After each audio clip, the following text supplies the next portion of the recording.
प्रणाम। हमें मंदिर में कैसी बत्ती जलानी चाहिए? गोल बत्ती जलानी चाहिए, लंबी बत्ती जलानी चाहिए? सबसे पहले आप ये समझ लीजिए कि घर में लंबी या गोल बत्ती जलाने के लिए इस बात पर निर्भर करता है कि आप किस देवता की पूजा कर रहे हैं या किस उद्देश्य से दीपक जला रहे हैं।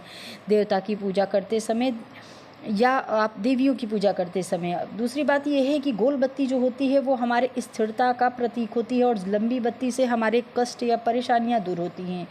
तीसरी बात इसमें ये है कि जो गोल बत्ती होती है उसमें दिशाओं की कोई उलझन नहीं रहती है। आप गोल बत्ती को जला सकते हैं, लेकिन जो लंबी बत्ती रहती है उसमें दिशा का ध्यान देना पड़ता है कि यह किस दिशा की तरफ जलानी चाहिए, किस दिशा की तरफ इसका मुँह होना चाहिए।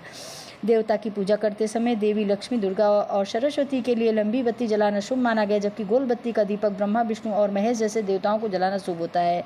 लंबी बत्ती का उपयोग जलाने के लिए धन और समृद्धि में वृद्धि होती है। इससे और देवी लक्ष्मी और सरस्वती के लिए कुल देवता के पूजन में अगर आप जलाना चाहते हैं तो कुल देवता की वृद्धि के और सुख समृद्धि के लिए आप गोल बत्ती जला सकते हैं। पितरों के लिए जब आप बत्ती जलाते हैं तो उसमें पितरों के लिए आप गोल बत्ती को ही जला सकते हैं।